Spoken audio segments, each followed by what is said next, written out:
Muy buenos días, hermanos, el Señor les bendiga a cada uno de ustedes. Qué bueno que hay varios ya de vuelta de vacaciones, les echábamos de menos. Y quiero invitarte, por favor, a que abras tu Biblia en el Evangelio según San Juan, el apóstol Juan, por favor. Vamos a estar leyendo desde el versículo 1 al versículo 18.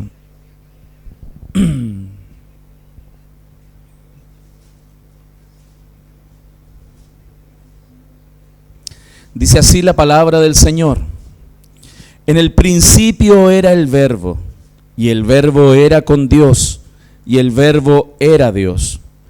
Este era en el principio con Dios. Todas las cosas por Él fueron hechas, y sin Él nada de lo que ha sido hecho fue hecho. En Él estaba la vida, y la vida era la luz de los hombres. La luz en las tinieblas resplandece, y las tinieblas no prevalecieron contra ella. Hubo un hombre enviado de Dios, el cual se llamaba Juan.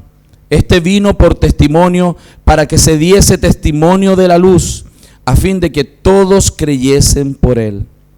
No era él la luz, sino que diese testimonio de la luz. Aquella luz verdadera que alumbra a todo hombre venía a este mundo. En el mundo estaba, y el mundo por él fue hecho, pero el mundo no le conoció. A los suyos vino, y los suyos no le recibieron. Mas a todos los que le recibieron, a los que creen en su nombre, les dio potestad de ser hechos hijos de Dios, los cuales no son engendrados de sangre, ni de voluntad de carne, ni de voluntad de varón, sino de Dios. Y aquel Verbo fue hecho carne y habitó entre nosotros, y vimos su gloria, gloria como del unigénito del Padre, lleno de gracia y de verdad. Juan dio testimonio de él y clamó diciendo: este es de quien yo decía, el que viene después de mí es antes de mí, porque era primero que yo. Porque de su plenitud tomamos todos, y gracia sobre gracia. Pues la ley por medio de Moisés fue dada, pero la gracia y la verdad vinieron por medio de Jesucristo. A Dios nadie le vio jamás. El unigénito Hijo que está en el seno del Padre, Él le ha dado a conocer. Gloria al Señor. Gracias al Señor por su palabra. Estamos comenzando una serie del Evangelio de Juan que nos va a acompañar aproximadamente unos 30 sermones. Va a ser la serie más larga que hemos predicado en todos los años de esta iglesia.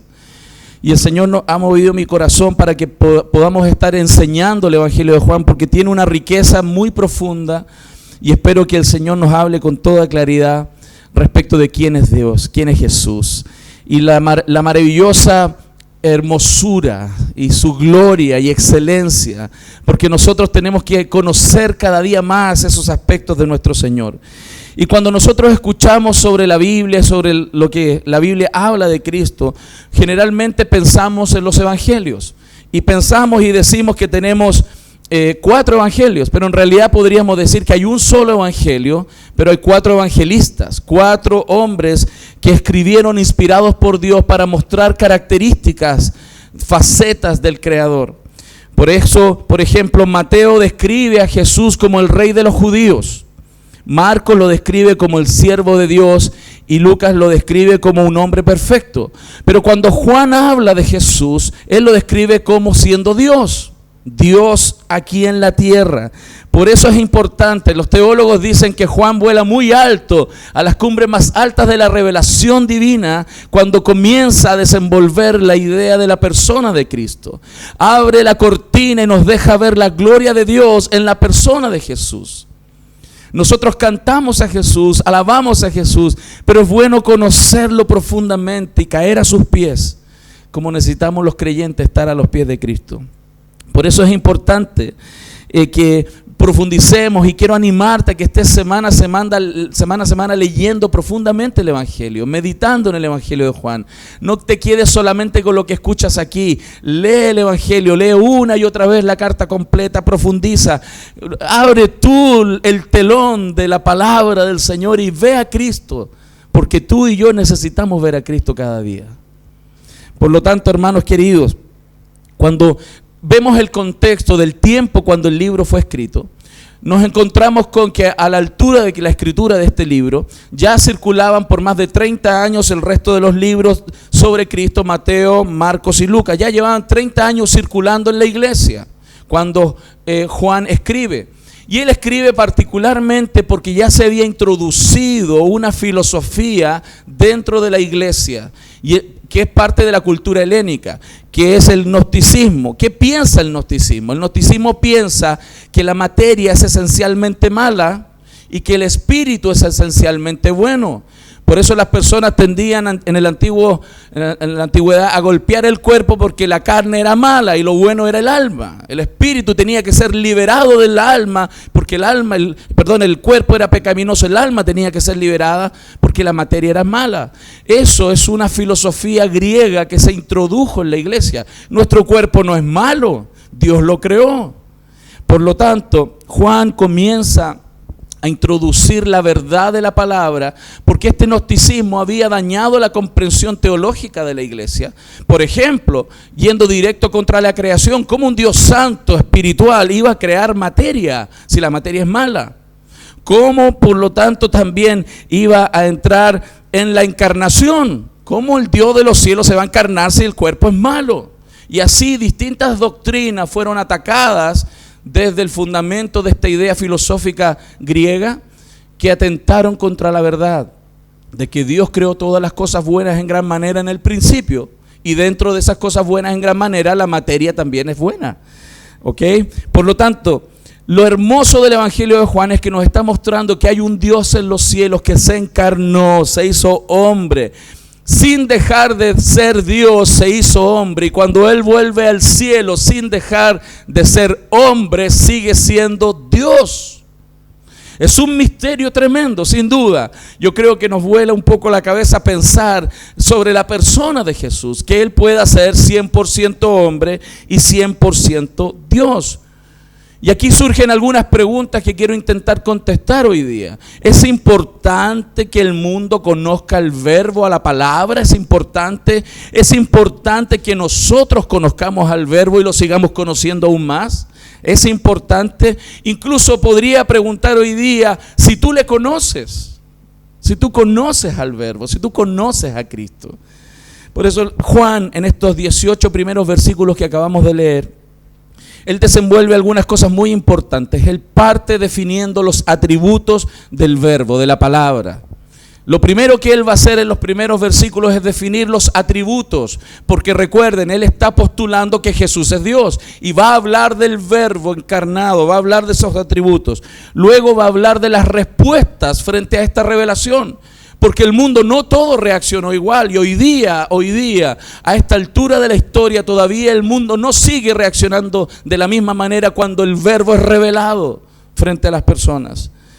Vamos a también tratar este misterio de la encarnación, y vamos también a ver lo importante del testimonio de la palabra hoy día en este mundo, como lo fue también en aquel tiempo en la época de Juan. Por lo tanto, frente a usted, por favor, le pido que tenga la palabra del Señor. Vamos a estar leyendo, mirando los textos paso a paso, para que también la palabra sea como que resalte, ¿no? Resalte desde nuestra propia Biblia. La Escritura entonces nos está hablando primero de los atributos. Ese es el empeño de Juan. Él está diciendo y está hablando de quién es, cómo es Juan, el Señor Jesús, cómo es el Logos, cómo es la palabra. Y lo primero que él nos dice, que el Logos es eterno, eterno. Es como si nos remontara al principio. Fíjense, él dice, en el principio era el verbo. Es como si nos remontara a Génesis 1:1, ¿recuerdan?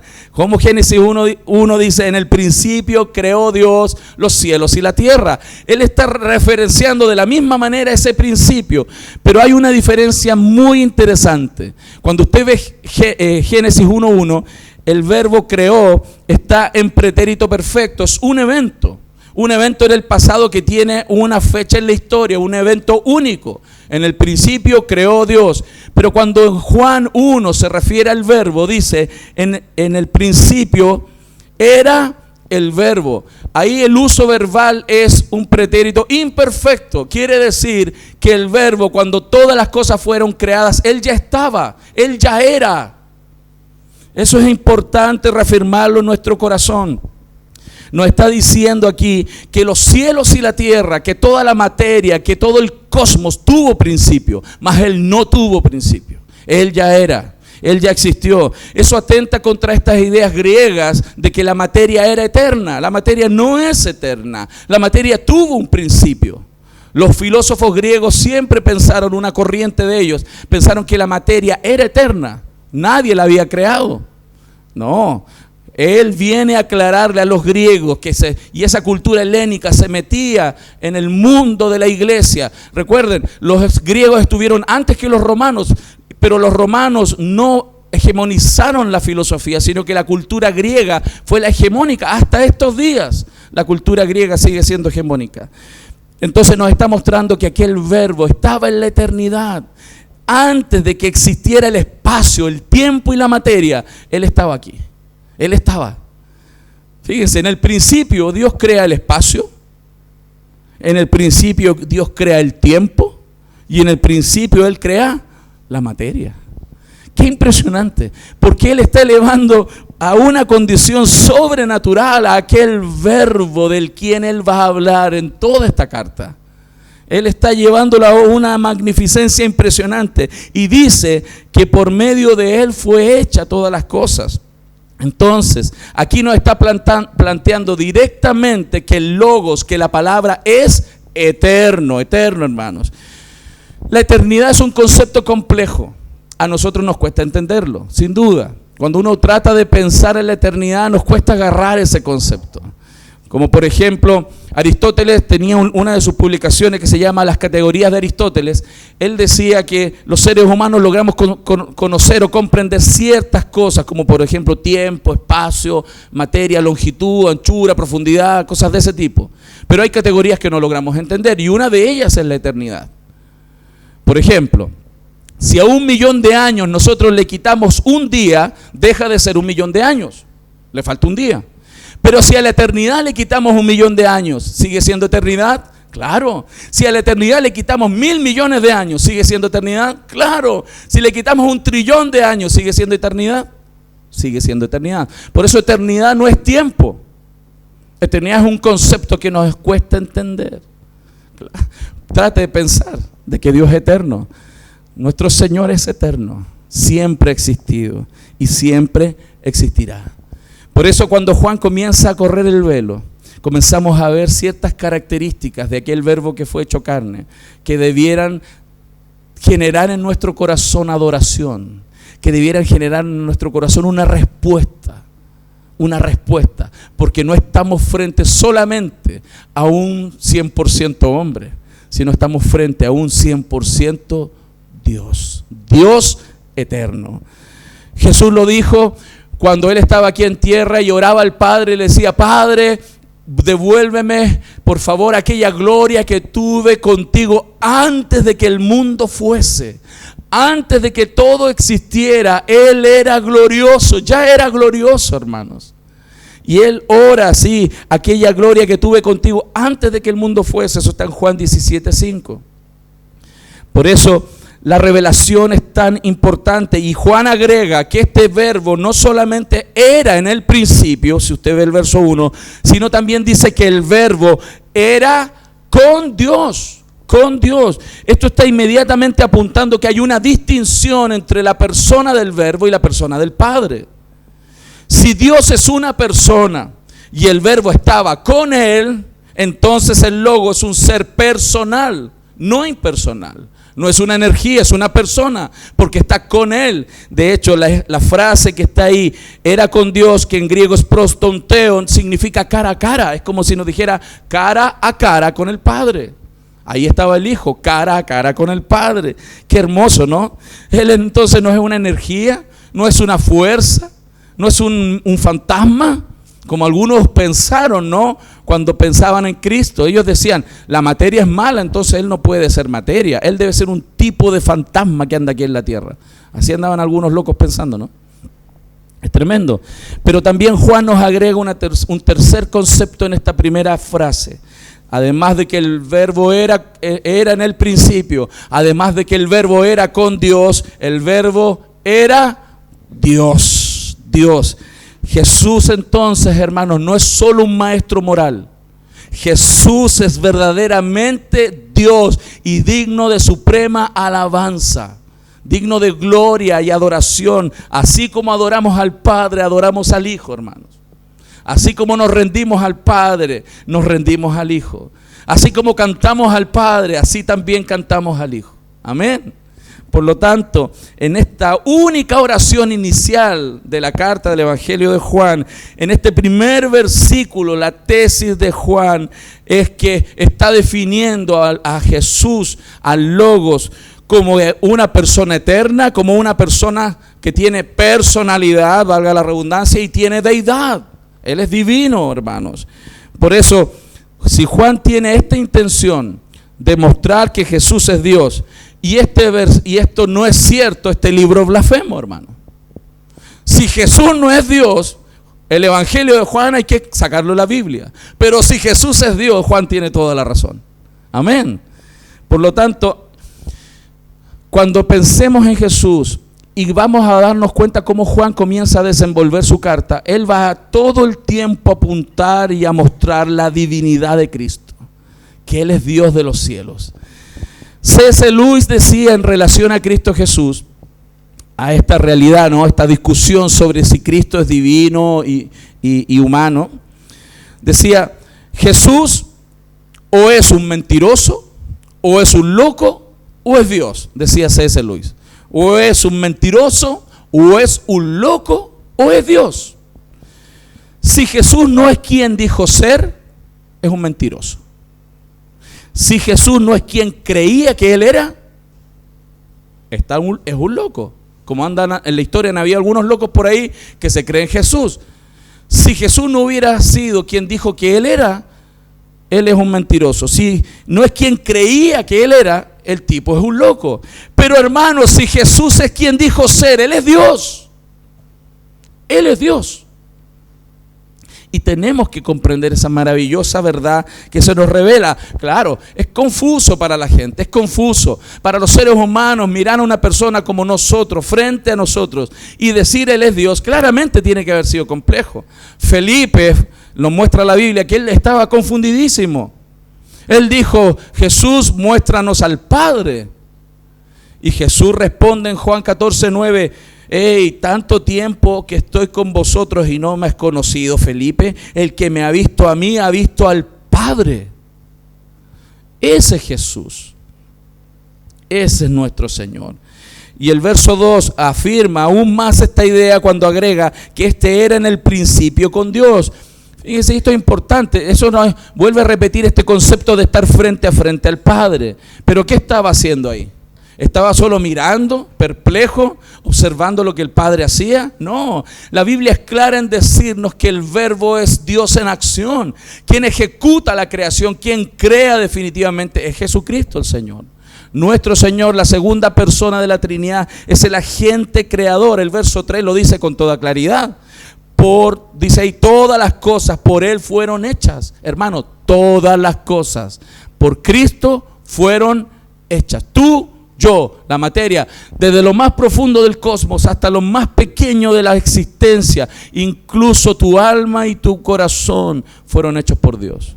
Todas las cosas por Él fueron hechas, y sin Él nada de lo que ha sido hecho fue hecho.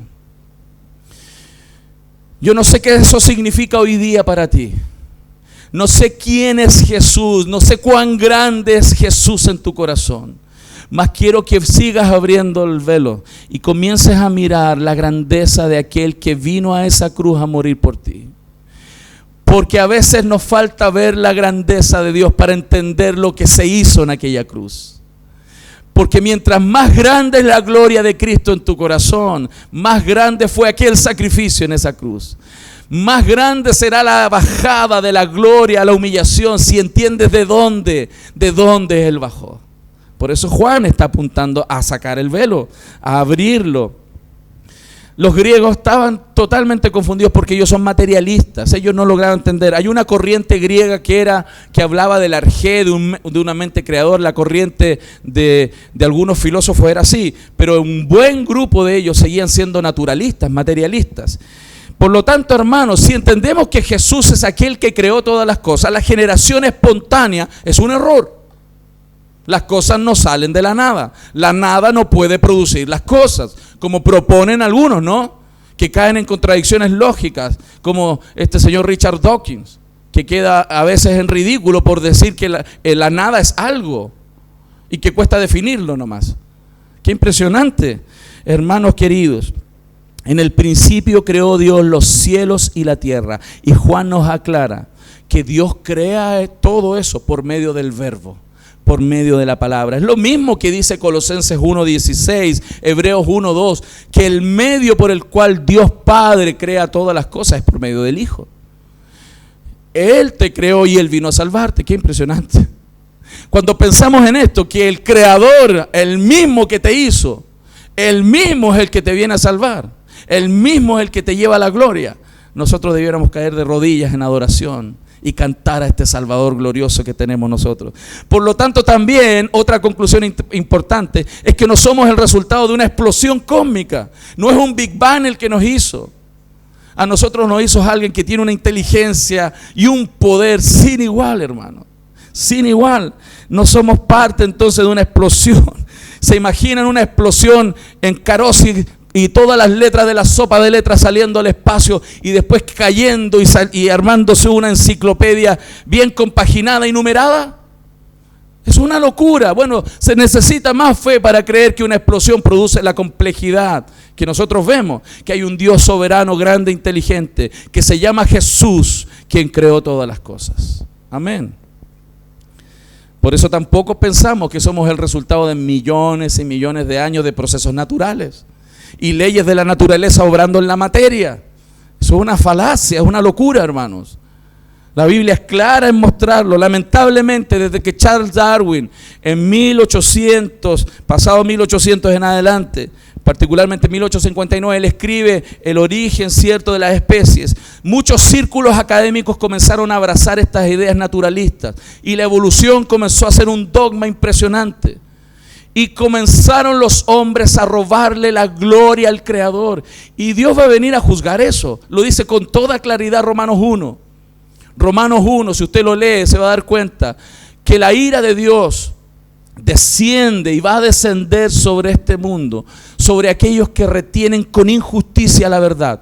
¿Cuál verdad? Que Dios es el creador de todas las cosas. Lo niegan y es evidente que está frente a sus ojos que Dios hizo todas las cosas.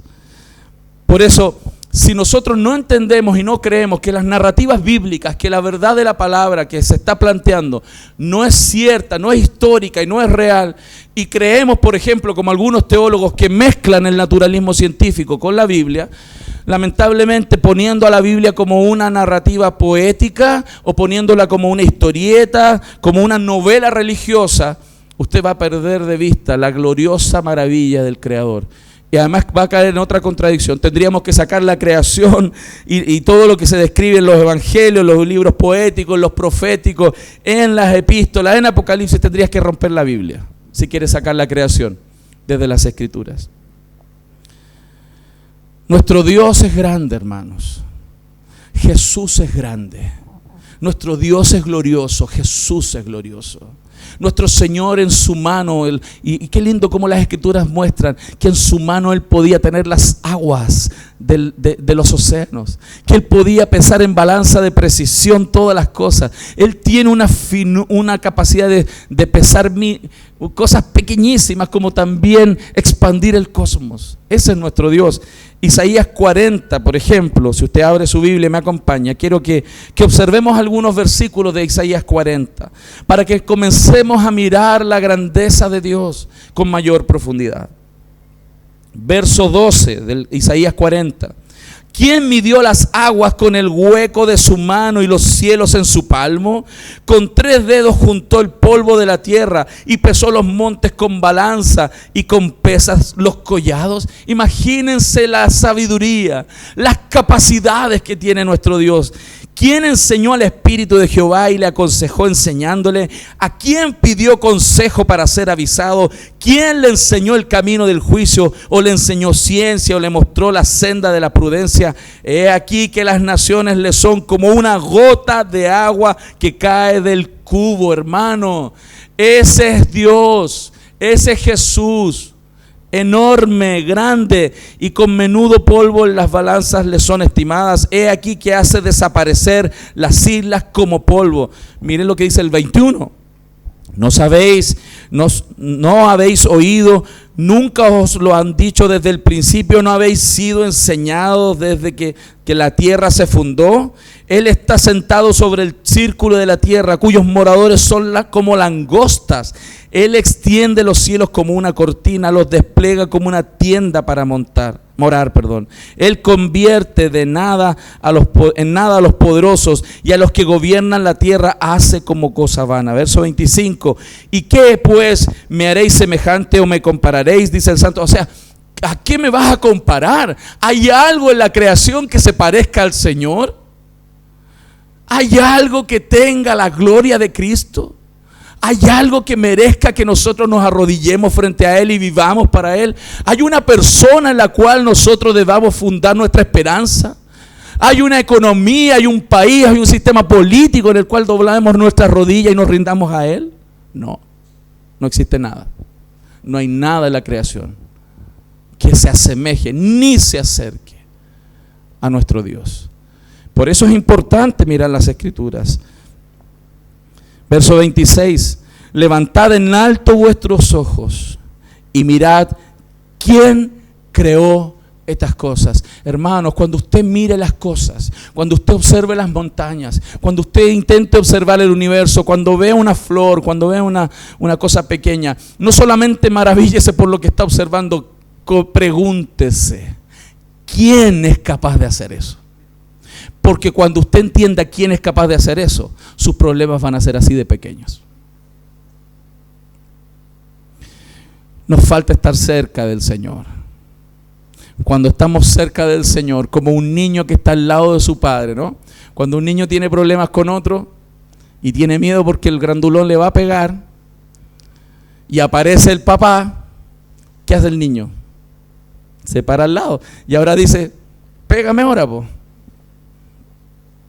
Cuando nosotros entendemos quién es Jesús, quién es nuestro Dios, y estamos al lado de Él, se acaba el temor. Amén. Dice la Escritura, mirad quién creó estas cosas, verso 26. Él saca y cuenta su ejército, y todas llama por su nombre. Ninguna faltará.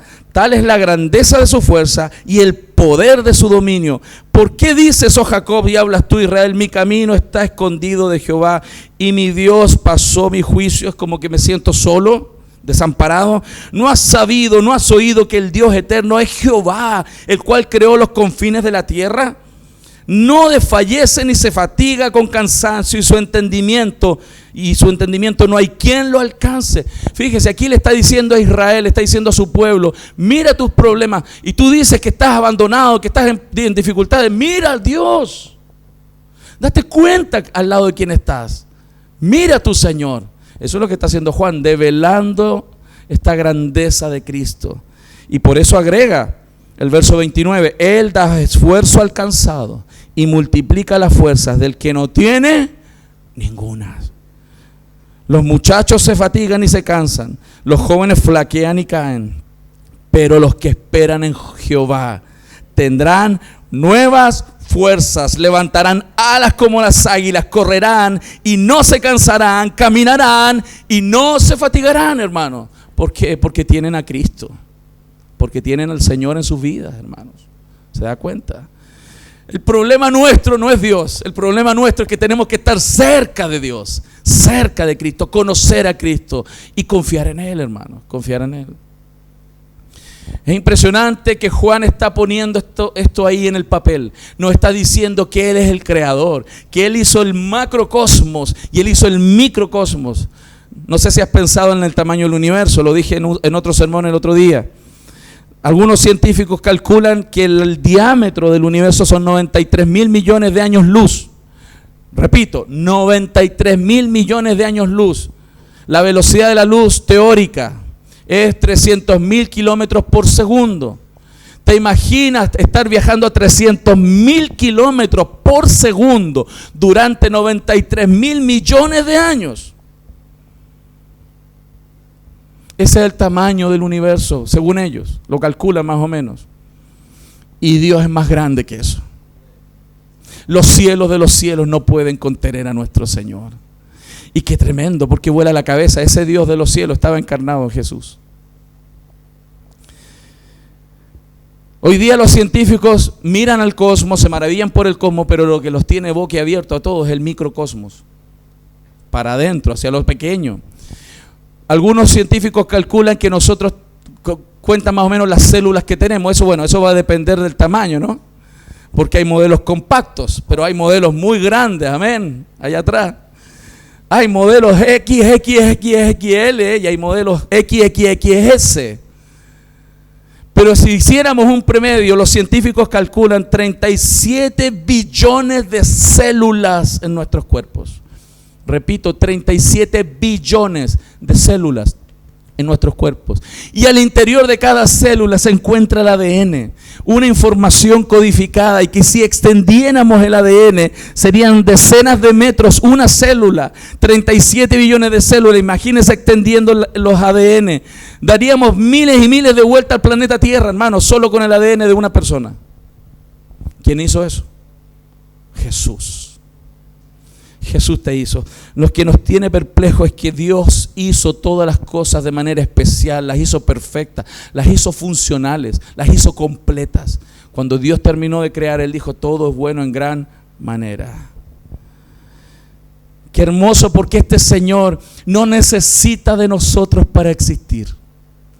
El Señor es autoexistente, y lo dice el verso 4: en Él estaba la vida, y la vida era la luz de los hombres. Tu Señor, mi Señor, no necesita a nada para existir. No necesita que le cantemos para animarse.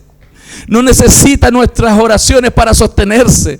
Nuestro Dios existe porque Él existe, y Él es soberano y eterno creador. Y tenemos que repetírnoslo cada vez que nos enfrentamos a la vida, porque ese Señor prometió que Él estaría con nosotros todos los días hasta el fin de los tiempos. No estás solo. No estás solo. Tu familia no está sola. Tus hijos no están solos. Tú no estás solo.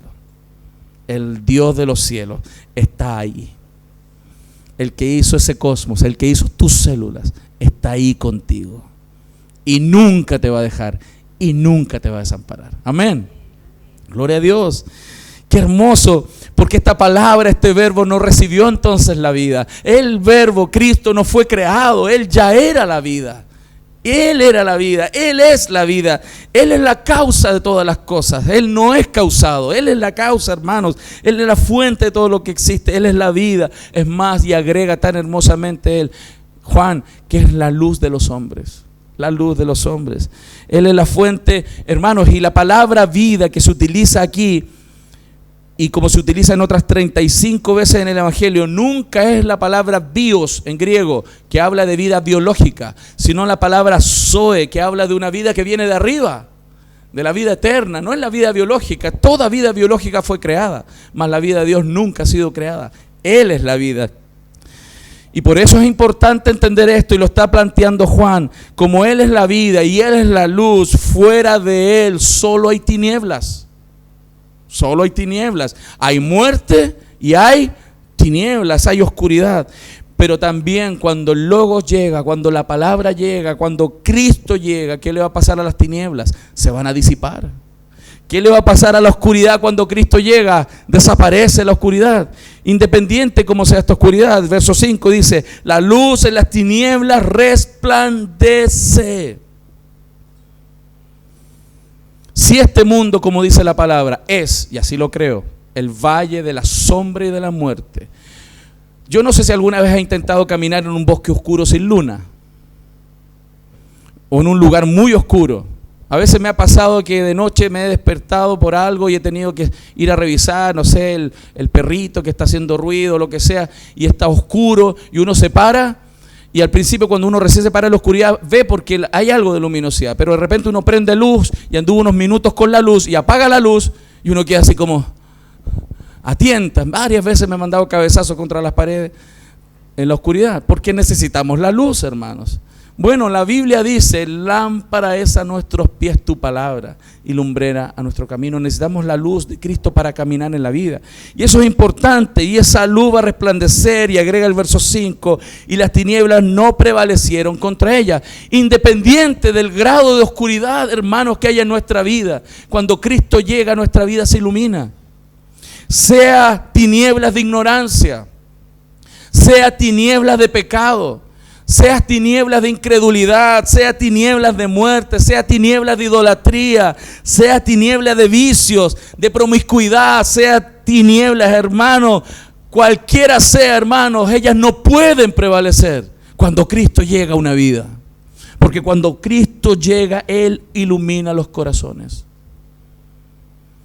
Tenemos que dejar que Él resplandezca en nuestros corazones, para que toda tiniebla de incredulidad, de pecado, de muerte, idolatría, hermano, de ignorancia, desaparezca.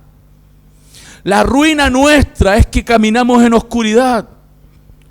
La bendición nuestra es que tenemos a Cristo, que puede iluminar nuestros caminos. Por nuestra oscuridad, por caminar en la oscuridad, arruinamos muchas veces nuestras vidas, arruinamos nuestra familia, arruinamos nuestros matrimonios, arruinamos nuestra economía, arruinamos todo, hermano. Mas cuando Cristo llega, cuando Él resplandece en nuestros corazones, todo comienza a ordenarse. ¿Sí o no? Trata de ordenar tu pieza en oscuridad. ¿Vas a poder hacerlo bien? Probablemente va a quedar un calcetín en un lugar que no corresponde, los calcetines cambiados, un desastre. Necesitas luz para ordenar. Cuando Cristo llega, las cosas se pueden ordenar. Va a tomar un tiempo, porque una pieza desordenada se demora a veces en ordenar, ¿cierto? Sobre todo las mamitas que tienen niños chicos saben de eso, ¿no? ¿Cierto, hermanas? Qué lindo, porque Jesucristo no solamente vino a manifestarse para salvarnos. Cristo vino a manifestarse para iluminar nuestro caminar en la vida. Él es el verbo, Él es la vida, Él es la luz de los hombres. ¿Qué les parece? Porque debiéramos comenzar a cantar al Señor. Fíjense, la tesis de Juan es que Jesús es Dios. De hecho, cuando él va terminando el libro, en el capítulo 20, verso 31, nos muestra realmente cuál fue el objetivo de escribir todo el libro. Él dice, pero estas cosas se han escrito. ¿Para qué dice?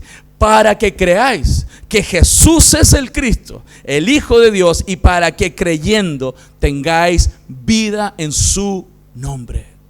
Juan al final de su libro da el propósito real por cual él escribió el libro. Para que creyendo en Él tengamos vida, hermanos. Y no se refiere solo a la vida eterna. Es la vida de Dios en nuestro corazón fluyendo cada día. Si tienes conflicto en tu familia, si hay situaciones difíciles en ti mismo, hermano, hermana, necesitas más de Jesús. No necesitas más del pastor. No necesitas más de otras personas. Necesitas más de Cristo. De nuestro Señor. Por eso él, en todo este libro, y esto es como introducción al sermón de hoy, él va a ir apuntando a ciertas cosas bien interesantes. Cuando él comienza su libro, si usted se da cuenta, él no parte con genealogías. Los otros dos libros, ¿cierto?, comienzan con las genealogías de Cristo. ¿Y por qué Juan no comienza con genealogía? Porque él va a plantear que Jesús es Dios. ¿Necesita mostrar genealogía de Dios? No, porque él no tiene gente antes de él, ¿se fija? Nadie lo hizo. Por eso él no habla de las genealogías de Cristo, pero sí él da algunos argumentos bien interesantes, hermanos. Él comienza a hablar sobre lo que Jesús hizo. Para argumentar que Jesús es Dios, comienza a mostrar lo que él hizo. Y él selecciona 7 milagros. En todo su libro, él no habla cronológicamente de la vida de Cristo. Él no está narrando la vida de Cristo cronológicamente. Él selecciona 7 milagros para mostrarnos y argumentar que nadie puede hacer esos milagros si no es Dios. y selecciona 7. En el capítulo 2, él va a mostrar que Jesús convierte el agua en vino, hermano. ¿Quién cambia una condición química de un elemento químico en otro? ¿Quién puede hacer eso, hermano? Solo Dios. En el capítulo 4, Jesús sana al hijo de un oficial. Y lo singular, ¿sabe cuál es? No es solo la maravillosa sanidad, sino que el niño estaba a 30 kilómetros de distancia, hermano. Nuestro Dios puede sanar donde estés tú. Y aunque no estés en el culto, te puede sanar en tu casa, hermano. Porque Él es Dios. ¿Se fijan? Él ya está argumentando. En el capítulo 5, Él sana al paralítico de Betesda, hermano. Sanar un paralítico. Él tiene que reconstruir tejidos, tiene que reconstruir tendones, tiene que ordenar los huesos, tiene que rehacer la materia, hermano. ¿Quién hace solamente eso? ¿Quién puede hacerlo, hermano? Solo Dios. En el capítulo 6, hermanos, Él multiplica panes y peces. Multiplicación de materia. ¿Quién puede hacer multiplicación de materia? Solo Dios. En el mismo capítulo 6 Él camina sobre el agua. Qué tremendo, porque Él suspendió las leyes de la naturaleza. ¿Quién puede hacer eso? Dios. En el capítulo 9 sana a un ciego de nacimiento. Y en el capítulo 11 resucita a Lázaro después de haber estado sepultado 4 días. 4 días, ya olía mal. ¿Quién puede resucitar? Dios. Por eso Él está apuntando y selecciona estos 7 milagros. ¿Saben para qué? Para mostrar delante de quién estamos, de Dios. Si tú tienes un problema de multiplicación, Él puede multiplicar. Si tú tienes un problema de que las cosas se están muriendo, Dios puede resucitar. Se fija, si tú tienes un problema físico, Dios puede restaurar. Te está poniendo los elementos aquí seleccionados para que te des cuenta a quién cantamos, a quién adoramos. ¿No necesitamos escuchar eso más veces nosotros? ¿No necesitamos estar más frente a la gloria de Cristo? Pero además, Juan, de seleccionar estos 7 milagros, él selecciona 7 veces en las cuales el propio Jesús dice de sí mismo: yo soy, yo soy. En Juan 8:58 dice: de cierto os digo, antes que Abraham fuese, yo soy. ¿A qué se refería? A esa misma frase que Jehová en el Antiguo Testamento, cuando Moisés está frente a la zarza ardiendo y Moisés pregunta de parte de quién tengo que decirle a Faraón que voy para liberar a mi pueblo. El que le habló le dijo: anda y dile que te dijo el gran yo soy. Jesús estaba diciendo que el mismo Jehová del Antiguo Testamento estaba encarnado, hermano. Jesús es el Jehová del Antiguo Testamento. Y Juan está seleccionando 7 veces en que Jesús dijo: yo soy. No teman. Yo soy el pan de vida. Yo soy la luz del mundo. Yo soy la puerta. Yo soy el buen pastor. Yo soy la resurrección en la vida. Yo soy el camino. Yo soy la vid. Quien está con Él tiene a Dios con Él. Quien no está con Él tiene a Dios contra Él. ¿Con quién estás tú hoy día? ¿Con quién pasas tus horas? ¿Con quién pasas tu tiempo? Necesitamos más de Cristo, amén. Amén, gloria a Dios. Pero también hay algo muy interesante aquí. De todos esos atributos que Él habla de sí mismo, el pan de vida, la puerta, etcétera, etcétera, etcétera, hay uno de esos atributos que Él comparte con sus hijos. Así como Él es la luz del mundo, en Mateo 5:14 nos dice a nosotros: vosotros sois la luz del mundo. De ti no dice que tú eres el pan de vida. De ti no dice que eres la puerta. De ti no dice que eres el camino. De ti dice quién eres. Tú eres la luz del mundo. Porque tenemos el gran privilegio de tomar uno de los atributos de Cristo que nos pegue y nosotros reflejarlo a Él. Así como la luna refleja al sol, la luna no tiene luz en sí misma, nosotros podemos reflejar la justicia de Cristo. El sol de justicia que vino a este mundo puede estar en nuestro corazón y nosotros reflejar a Cristo en esta vida. ¿Cuántos quieren reflejar al Señor? Gloria a Dios. Ustedes, hermanos, ustedes son la luz del mundo. No solo Cristo es la luz, ustedes también son la luz. Claro, a veces nos cuesta pensar eso, ¿no? Nos cuesta pensar eso. Qué tremendo, porque entonces después de probar Juan que Jesús es Dios y que tiene los mismos atributos de Dios, que hace las mismas obras de Dios, por lo tanto Él sí o sí es Dios, comienza a mostrarnos que los seres humanos, lamentablemente, frente a esta revelación, no siempre tienen la misma respuesta. Y nos muestra 3 tipos de respuestas que hubieron frente a la revelación del Logos. La primera actitud, la primera reacción es la del propio Juan el Bautista. ¿Quién era? Dice el verso 6, hubo un hombre enviado de Dios, el cual se llamaba Juan. Este vino por testimonio, para que diese testimonio de la luz, a fin de que todos creyesen por él. Él no era la luz, no era él la luz, sino para que diese testimonio de la luz, aquella luz verdadera que alumbra a todo hombre, venía a este mundo. Hermanos queridos, 400 años de silencio hubo en la vida del pueblo de Israel. Desde el último profeta Malaquías hasta que aparece Juan el Bautista, hubieron 400 años de silencio. Hermanos, ¿cómo podríamos vivir si Dios no nos hablara? Pero qué triste aún es que Dios, hablándonos por medio de su palabra, no queremos escucharlo.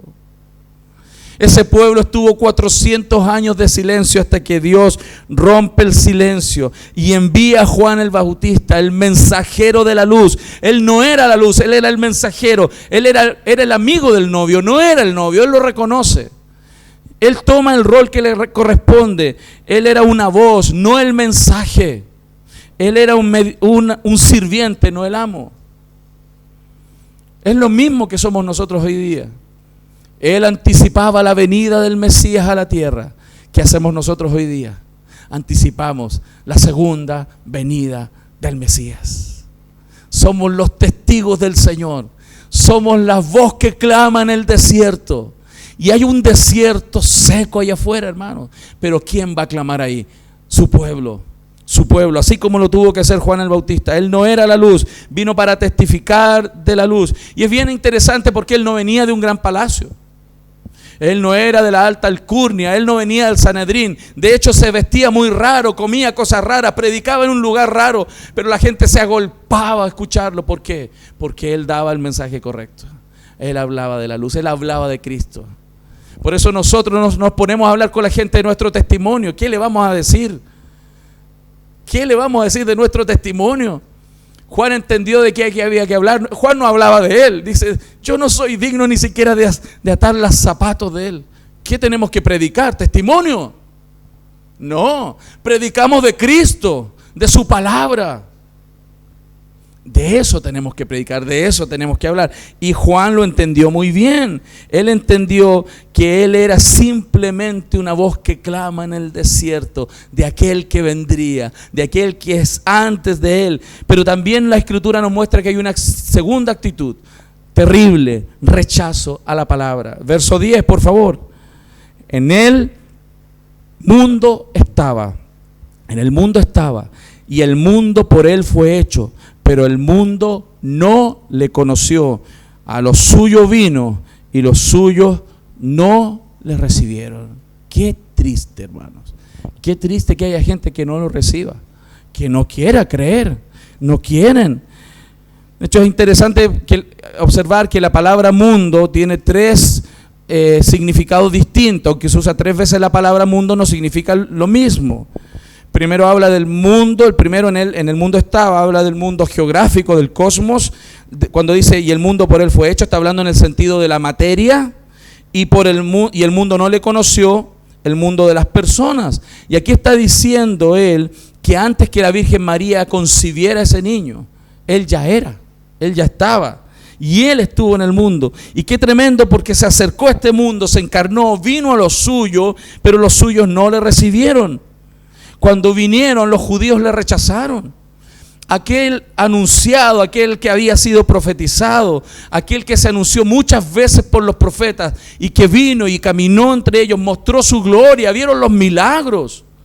No lo quisieron, lo rechazaron.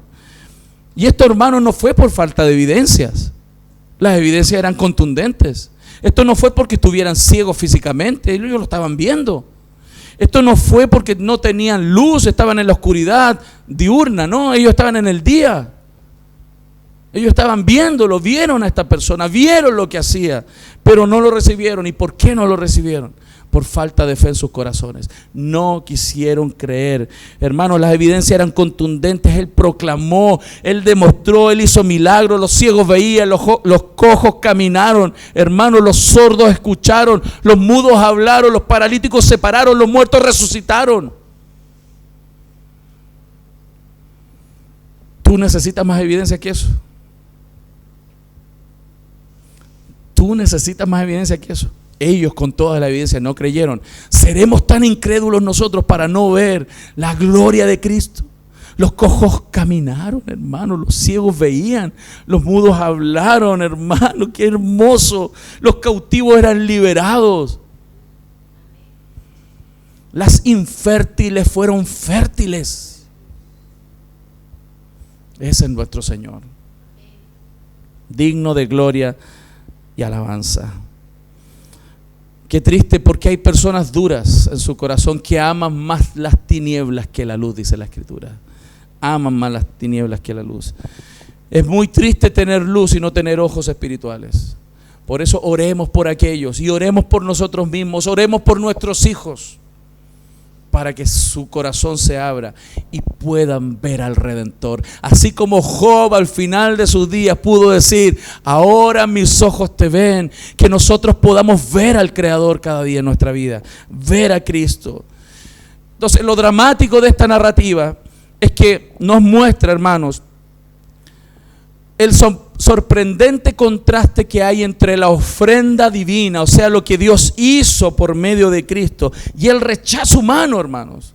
Si el problema más grande aquí es que no es, digamos, la grandeza del mundo por el cual el Dios tiene que venir y derramar su amor, sino el problema más grande no es la grandeza o la cantidad de personas, sino cuán duro es el corazón humano. No importa la cantidad de personas malas, el problema es la intensidad del rechazo que hay en el corazón. Por eso tenemos que orar mucho por este mundo. Oremos. Hoy 1 de marzo, hermano, debiéramos estar de rodillas orando por lo que está sucediendo en nuestro país. Orar, interceder por nuestra nación, porque la dureza del corazón, esto no es un sistema político. Aquí están las fuerzas espirituales de maldad. La Biblia es clara en decirnos que nuestra lucha no es contra carne ni sangre, sino contra huestes espirituales de maldad que están en las regiones celestes. Debemos estar orando, hermanos, orando por esta nación, para que la dureza del corazón caiga y la luz de Cristo resplandezca en los corazones. Amén. Mas la tercera actitud que nos muestra en el verso 12 es la aceptación del Logos. Mas a todos los que le recibieron, a los que creen en su nombre, les dio potestad de ser hechos hijos de Dios, los cuales no son engendrados de sangre, ni de voluntad de la carne, ni de voluntad de varón, sino de Dios. Nos está mostrando que la salvación traspasó las fronteras de Israel. Traspasó al mundo, hermano. Las personas de toda tribu, lengua y nación pueden ser salvas. No somos salvos por ser bautistas, no somos salvos por ser pentecostales, no somos salvos por ser luteranos, ni anglicanos, ni presbiterianos. Somos salvos por creer en Jesús. Por eso somos salvos. Y dice ahí la Escritura: más a todos los que le recibieron, hermanos, alcanzan esta vida eterna. Los que creen, aquellos que creen y se miran a sí mismos y se ven miserables, que necesitan un Salvador. Aquellos que extienden la mano y se ven pobres de espíritu y que necesitan de Cristo. Aquellos que claman por Cristo, aquellos que le reciben de esa manera, ellos son salvos. Y dice la Escritura: Dios les da potestad de ser hechos hijos de Dios. ¿Cuál es la condición? Creer, por supuesto. Creer. Pero qué tremendo es que Dios nos da el poder. Nos da el poder hacerlo. Poder ser hechos hijos de Dios. No importa dónde naciste. No importa si naciste en cuna de oro o naciste en una población. No importa si eres un doctorado o eres un analfabeto. No importa, hermano, si tienes sangre azul o no la tienes, hermano, de una clase que se desprecie. No importa si tienes cultura, el colegio donde estudiaste, la ropa que tienes, el dinero que tienes, no importa lo que comes, el auto que andas, hermano. Si tú crees en Jesús, eres hijo de Dios. Y eso tiene que ser el valor más grande, el tesoro más grande que tenemos que abrazar en nuestro corazón.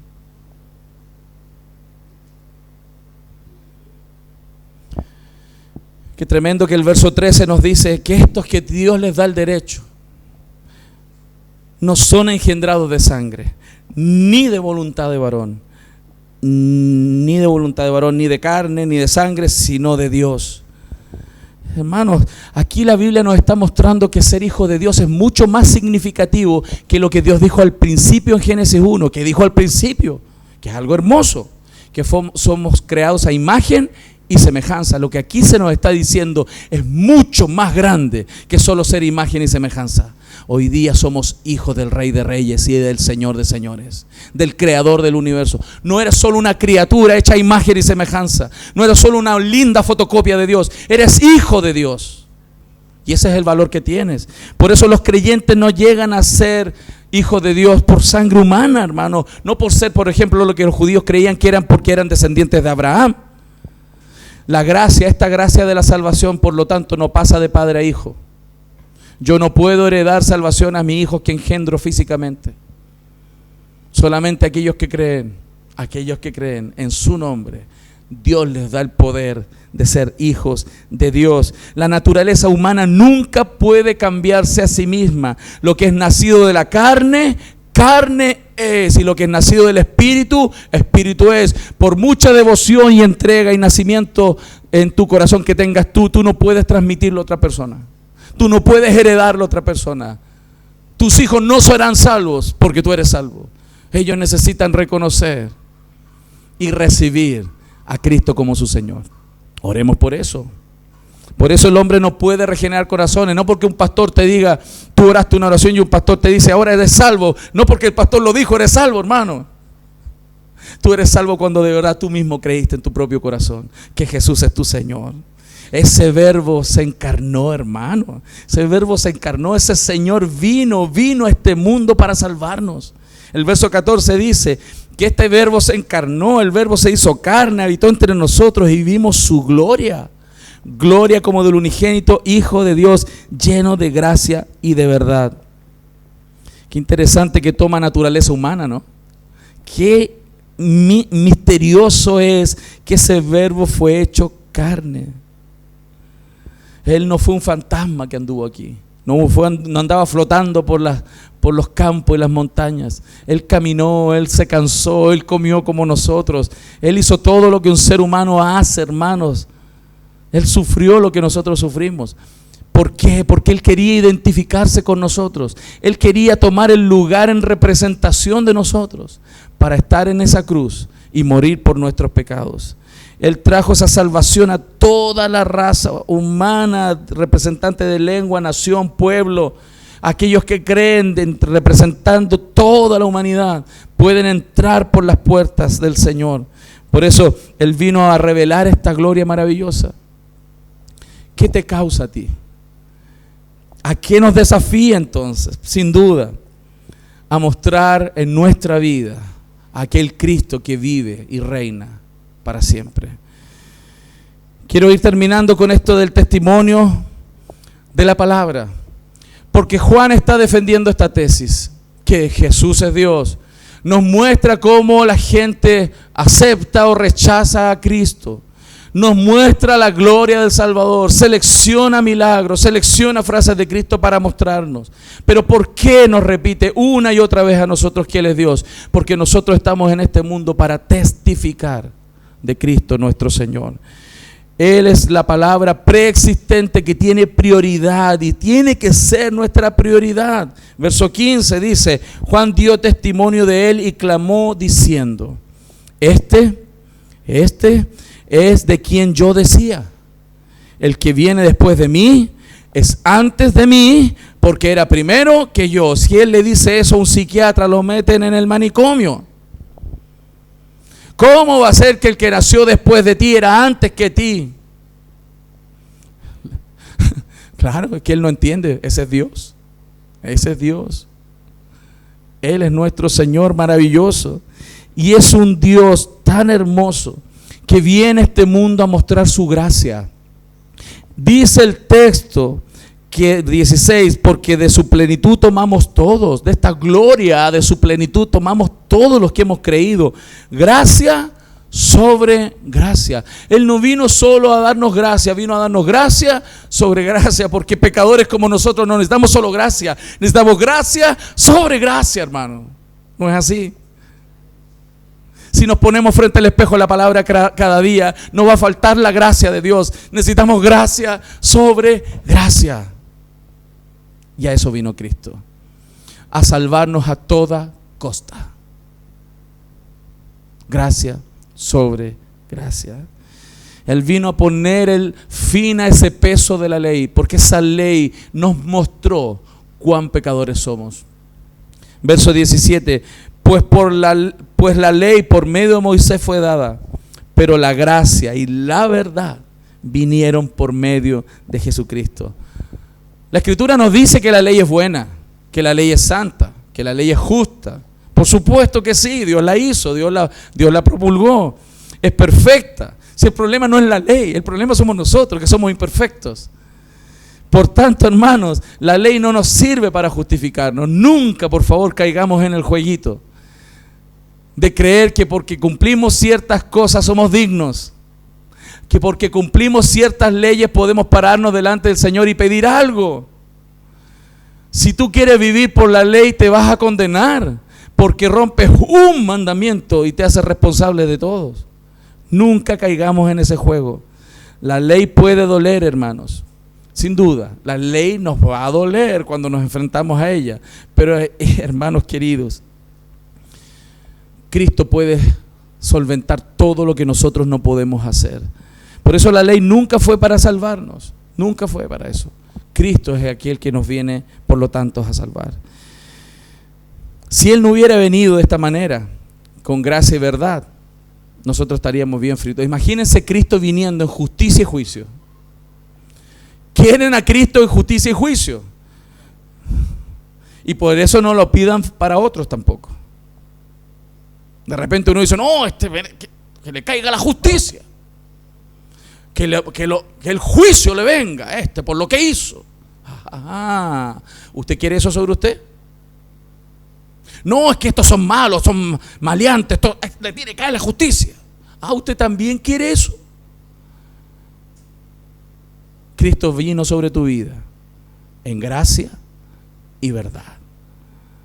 Gracia sobre gracia y verdad. Y es bueno que venga en verdad, porque el Señor necesita y quiere decirnos lo que tenemos que cambiar. Él no va a minimizar la verdad. Él nos va a decir lo que está mal, pero con gracia. Eso es maravilloso, hermano.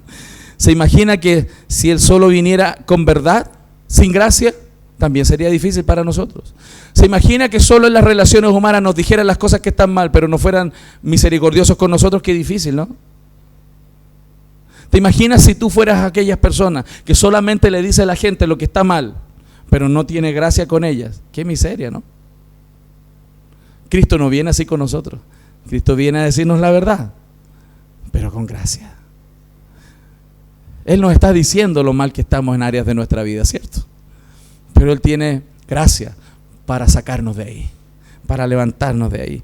La gracia sin verdad sería engañosa, y eso también hay que entenderlo.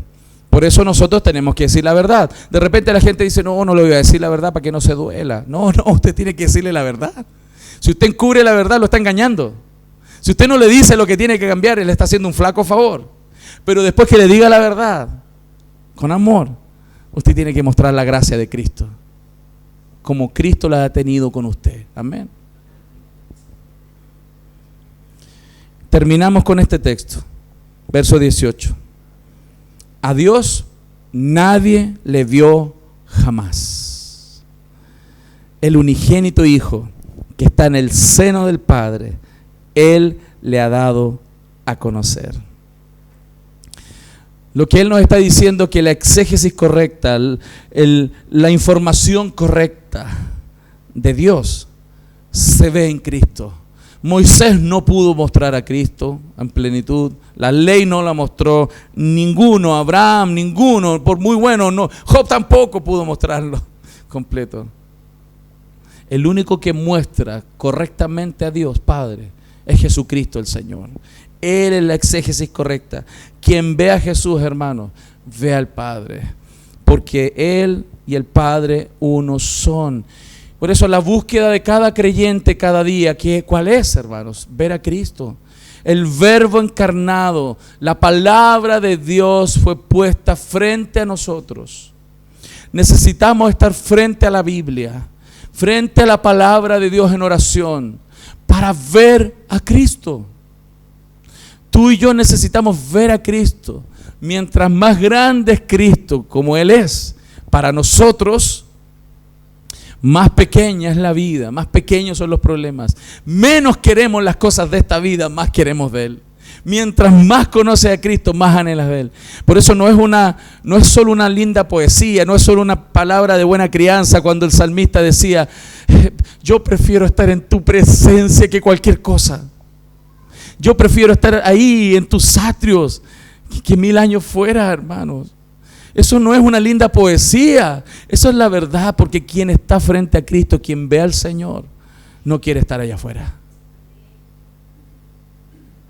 ¿Cuántos necesitan más de Jesús? Yo te quiero invitar a que comiences a estudiar profundamente Juan y vayas viendo cómo el velo empieza a salir, cómo la cortina se empieza a correr y comenzamos a ver al Señor en su gloria y su majestad. Y que estés pensando esta semana lo siguiente, y que te vayas con esto también en tu corazón, del privilegio que tú tienes, de poder conocer al Señor. Darte cuenta de que aunque por tus venas no corre sangre azul, corre la sangre del Señor de señores, del Rey de reyes. Eso eres tú. Tú no eres un Pérez Cotapo, no eres un Lucy, no eres un Errazo, no sé lo que sea. Si tú lo consideras valioso eso. No, tú eres hijo del Rey de Reyes, del que hizo el cielo y la tierra, aquel que sustenta todas las cosas con la palabra de su poder. De ese eres hijo tú. Aunque puedas tener un padre terrenal digno de honra, ¿no?, y de reconocimiento, o a lo mejor todo lo contrario, cualquier padre de este mundo no alcanza a la grandeza del Padre de los cielos. Amén. Vamos a orar.